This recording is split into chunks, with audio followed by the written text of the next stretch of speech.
নমস্কার, গল্পের কোলাহলের ৭৫ নম্বর এপিসোডে সকলকে স্বাগত। আজকের ঘটনাটি পাঠিয়েছে ঐশী আমাদের মেলে। ঘটনাটি ঘটেছিল যখন ঐশী ডুয়ার্সে তার বাবার রিসর্টে ঘুরতে গেছিল। শ্রোতা বন্ধুরা, তোমরাও এরকম নিজের জীবনের অলৌকিক ঘটনা বা নিজের লেখা গল্প পাঠাতে পারো আমাদের মেলে গল্পের কোলাহল @gmail.com-এ। নিচে ডেসক্রিপশনেও দেওয়া রয়েছে মেল আইডি। আজকের ঘটনাটি কেমন লাগলো কমেন্ট করে জানিও শ্রোতা বন্ধুরা। ঘটনা ভালো লাগলে লাইক শেয়ার করে একটু ভালোবাসা দিও। আর নতুন সত্যি ভৌতিক ঘটনা মিস না করতে চাইলে সাবস্ক্রাইব করে নিও আমাদের চ্যানেল গল্পের কোলাহলকে। চলি সরাসরি ঘটনায়। ঐশী যেমনভাবে আমাদের মেলে ঘটনাটি লিখে পাঠিয়েছে সেরকমটাই আমি পড়ে শোনাচ্ছি। আমি অয়ন আছি তোমাদের সাথে। শুরু করছি আজকের ঘটনা।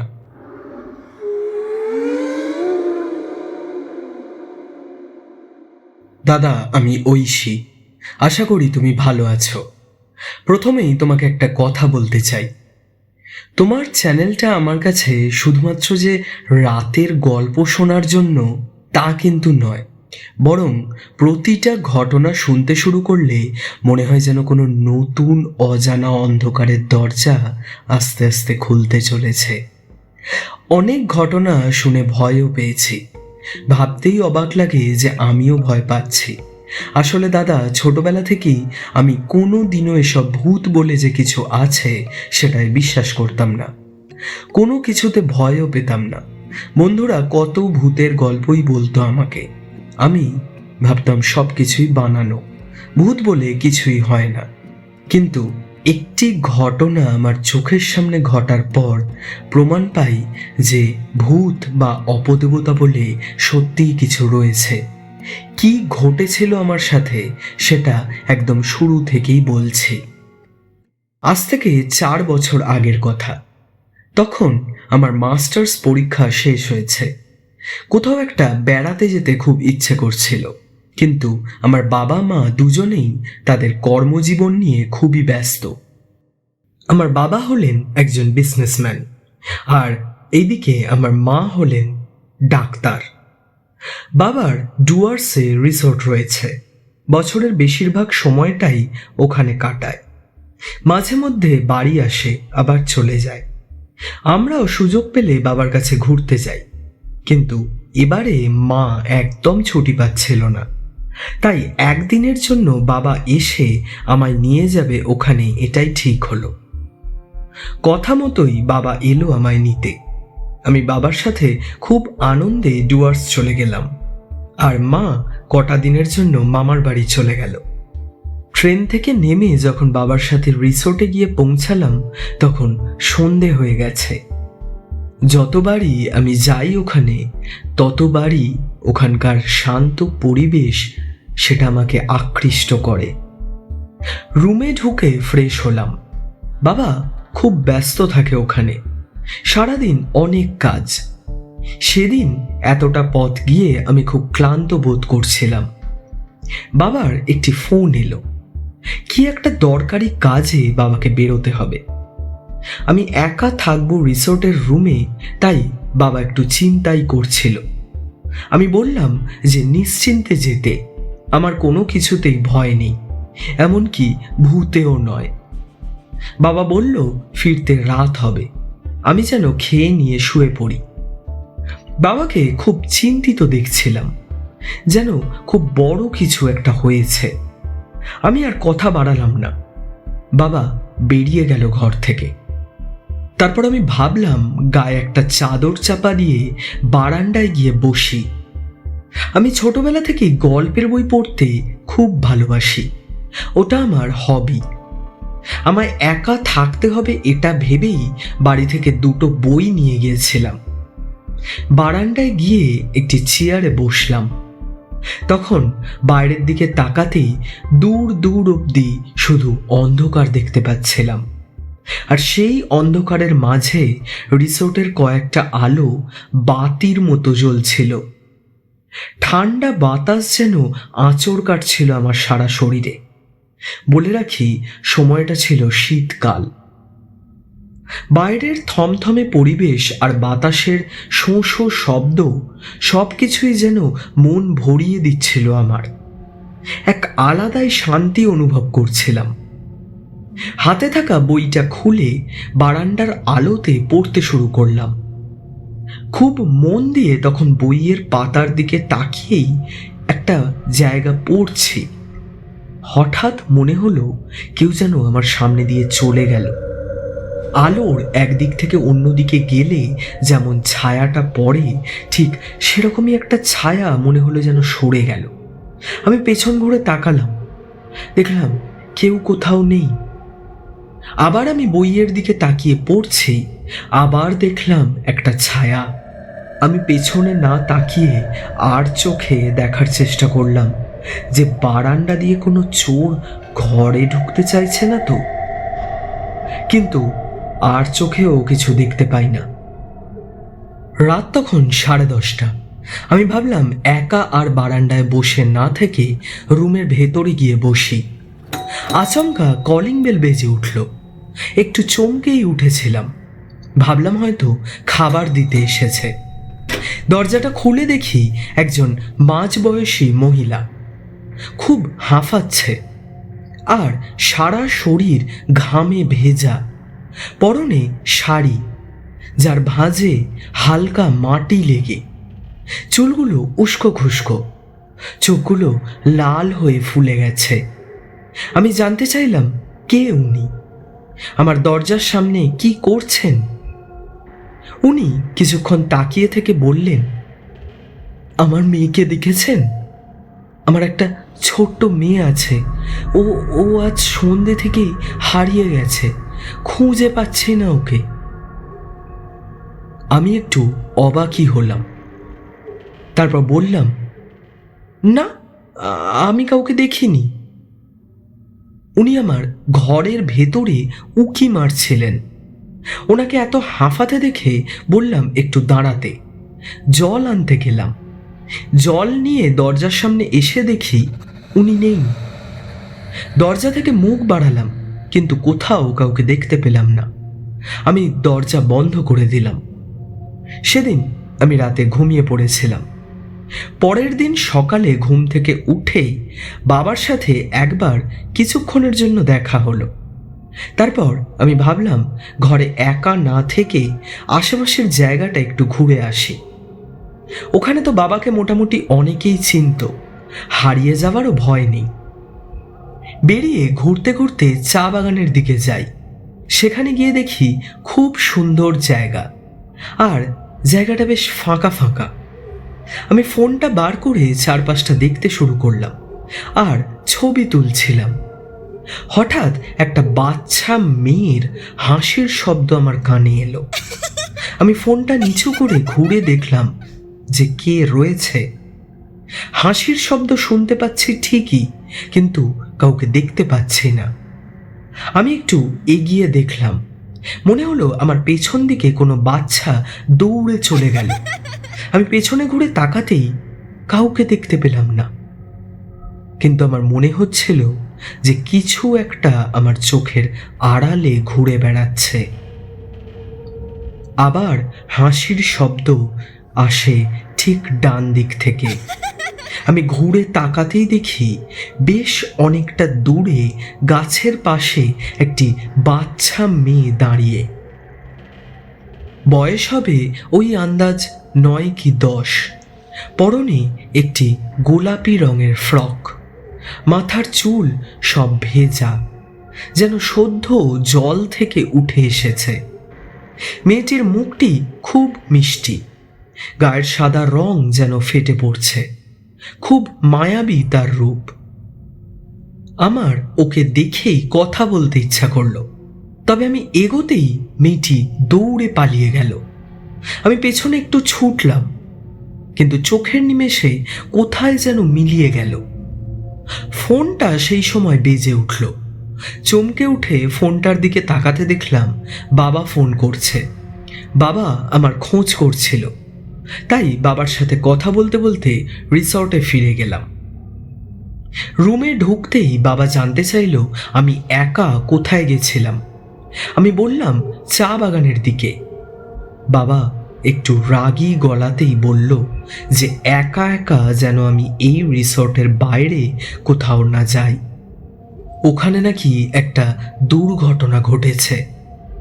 কি ঘটেছে জানতে চাওয়াতে বাবা যখন উত্তর দিতে যাবে সেই সময় বাবার ফোন বেজে ওঠে।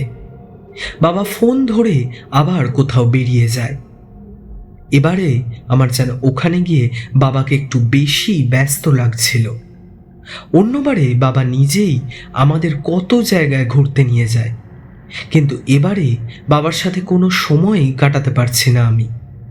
তাও ভাবছিলাম যে 1 সপ্তাহের মতো তো থাকবো, এখনো সময় পড়ে রয়েছে। সন্ধ্যাবেলা মাকে একবার ফোন করে নিয়ে রুমে বসেছিলাম। সকালের মেয়েটার কথা খুব মনে পড়ছিল। হঠাৎ আবার ওই একই হাসির শব্দ শুনতে পাই আমি, বারান্দার দিক থেকে আসছে। আমি ধরফর করে উঠে দেখতে যাই যে ওই মেয়েটার মতো কে হাসছে আমার বারান্দায়। সেখানে গিয়ে দেখি কেউ নেই। আমি তাও বললাম, কে হাসছো এখানে? বেরিয়ে এসো, আমি তোমায় দেখতে পাচ্ছি না, বেরিয়ে এসো।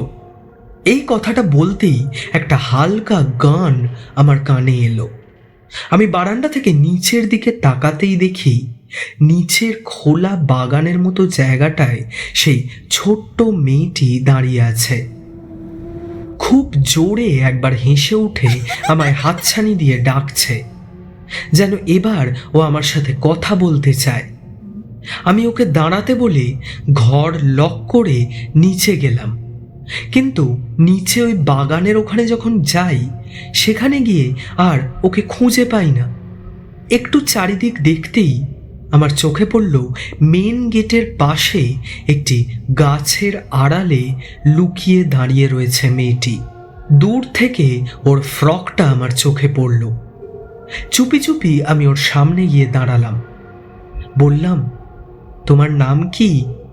ও বলল, আমার নাম না হয় নাই জানলে দিদি, তুমি কি আমার সাথে বন্ধুত্ব করবে? আমি হালকা হেসে রাজি হলাম। আমি বললাম আমার ঘরে যেতে। ও বলল না, ও আমায় নিয়ে ঘুরবে আর ঘুরতে ঘুরতেই কথা বলবে। আমি ভাবলাম বাবা তো নেই, তাহলে ওর সাথে একটু ঘুরে আসি, বাবা ফেরার আগেই চলে আসব। আমি ওর সাথে হাঁটা শুরু করলাম। জানতে চাইলাম ওর বাড়িতে কে আছে আর ওর বাড়ি বা কোথায়। ও আমায় অন্ধকার রাস্তায় হাঁটতে হাঁটতে বলল যে ওর বাড়ি এই সামনেই, আর ওর শুধু মা আছে। ও আমার বিষয়ে সব জানতে চায়। আমিও সব বলি।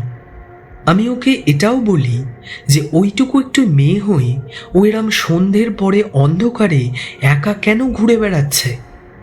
আমায় ও হেসে বলে, কেন দিদি, তোমার কি ভয় করছে?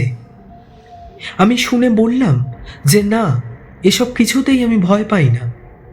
তারপর ও একটা প্রশ্ন করল যেটা খুবই অদ্ভুত। ও বলল, দিদি, তুমি ভূতে বিশ্বাস করো? আমি ওর দিকে তাকালাম। ওর হাসি মুখটা যেন মনে হলো একটু পাল্টে গেল।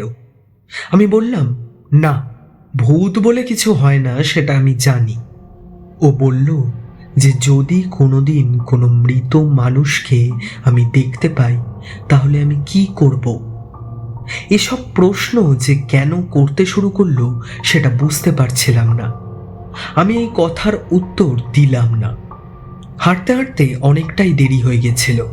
ওকে বললাম রিসর্টে ফিরে যেতে হবে এবার। আমি ভাবলাম ওকে আগে ওর বাড়িতে পৌঁছে তারপর আমি চলে যাব, কারণ ছোট মেয়ে যদি কিছু বিপদে পড়ে। ও বলল, না, আমি তো একাই ঘুরে বেড়াই রাত্রিরে। ওর উত্তরটা শুনে কেন জানি না হঠাৎ আমার ওই মহিলার কথাটা মনে পড়ল, যে আগের দিন আমার রুমের দরজায় এসে দাঁড়িয়েছিল, জিজ্ঞাসা করছিল তার মেয়ের ব্যাপারে। ওকে বললাম যে এখানে একজন মহিলা আছে যে তার মেয়েকে খোঁজে, ও এই বিষয়ে কিছু জানে নাকি। ওই কথাটা শোনার পর হঠাৎ দেখলাম ওর চোখে জল। তারপরই দৌড়ে কোথায় যেন মেয়েটি চলে গেল। চোখের নিমেষে অন্ধকারের মধ্যে যেন মিলিয়ে গেল। আমি ওখানে তখন একা দাঁড়িয়ে, জায়গাটাও ঠিক চিনতে পারছিলাম না। হালকা ভয় লাগতে শুরু করলো। বাবাকেও ফোন করতে পারছি না। ঠিক সেই সময় একটি কণ্ঠস্বর ভেসে এলো, কি দিদিমণি, আমার মেয়ের সাথে দেখা হলো? আমি চমকে উঠে অন্ধকারের মধ্যে পেছন দিকে ঘাড় ঘোরাতে দেখলাম সেই মহিলা। উনি কখন কোথা থেকে যে এলো বুঝতেই পারলাম না। আর ওনার মেয়ে, তার মানে ওই মেয়েটি ওনারই মেয়ে যাকে খুঁজছিল। মহিলাটি আমায় বলে যে রিসোর্ট অবধি পৌঁছে দেবে। আমি ওনার সাথে হাঁটা শুরু করলাম, কিন্তু উনি খুঁড়িয়ে খুঁড়িয়ে হাঁটছিলেন। কারণ জানতে চাওয়াতে বলে পায়ে খুব জোর আঘাত লেগেছে। আমি জিজ্ঞাসা করলাম কি করে? একটু হেসে বলল সব জানতে পারবে। হাঁটতে হাঁটতে উনি বললেন যে ওনার মেয়ে নাকি খুব কষ্টে আছে, কারোর সাথেই দেখা করার অবস্থায় নেই, শুধু আমার সাথেই দেখা করলো, হয়তো কিছু বলার জন্য।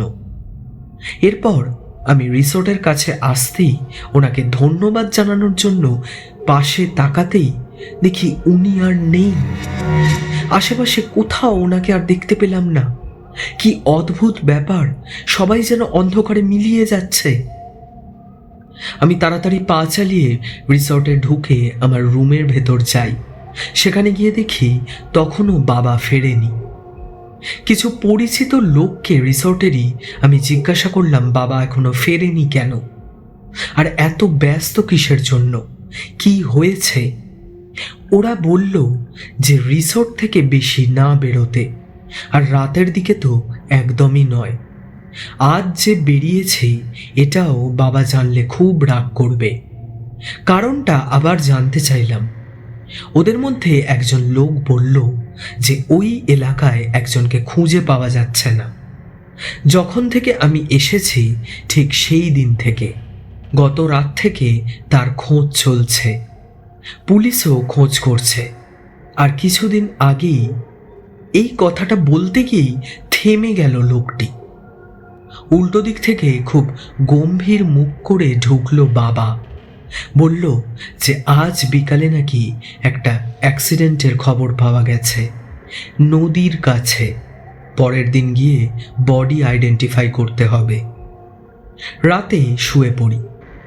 পরের দিন বেলার দিকে বাবা কিছু লোককে নিয়ে পুলিশ স্টেশনের দিকে বেরিয়ে পড়ে।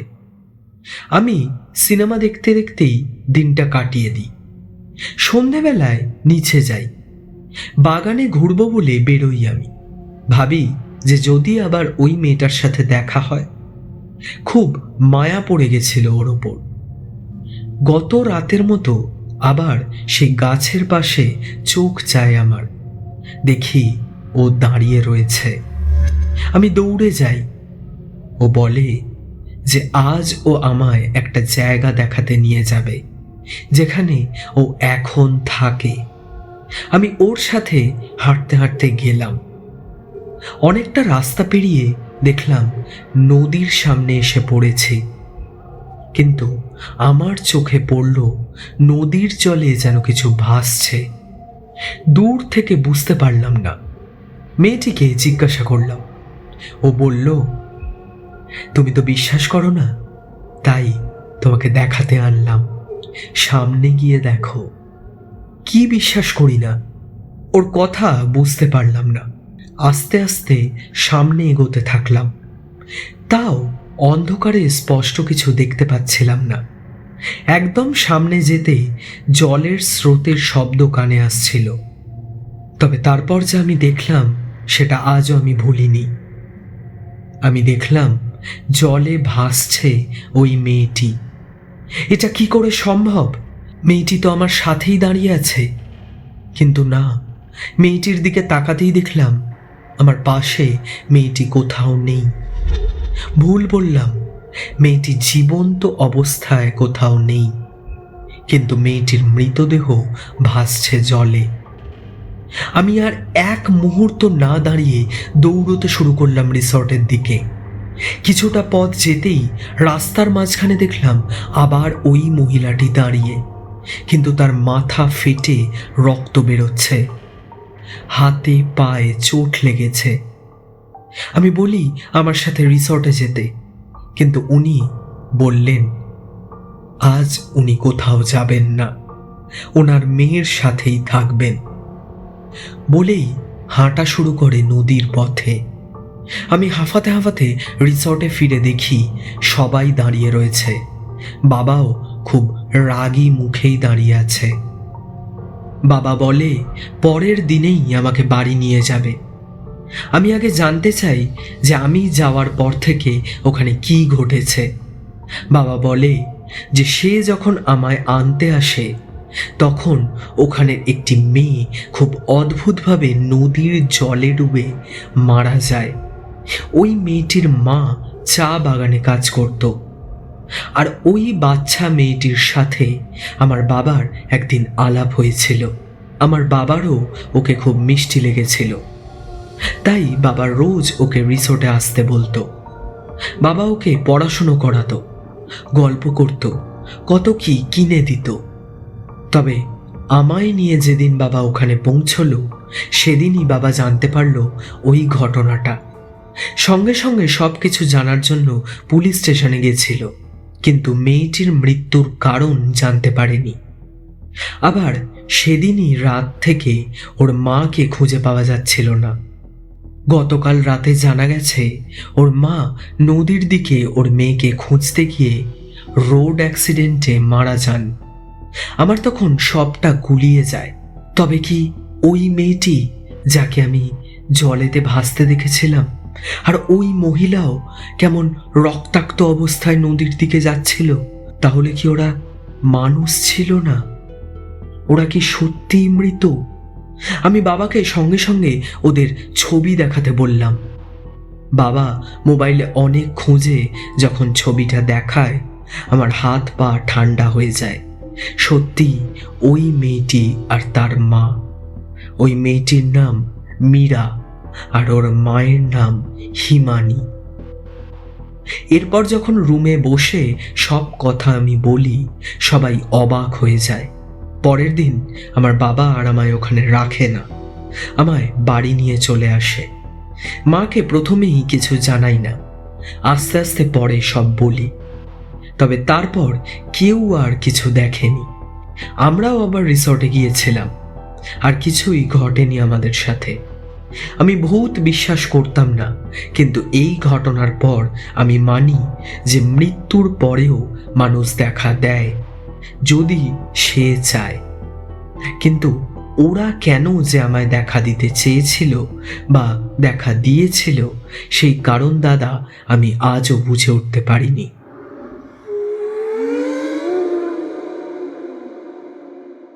ঐশী, বেশ ভয়ানক এক্সপিরিয়েন্স হয়েছে তোমার। তবে ওই মেয়েটি আর তার মায়ের মৃত্যুর রহস্যটা অজানাই থেকে গেল। এটাও জানা গেল না তোমাকেই কেন দেখা দিয়েছিল।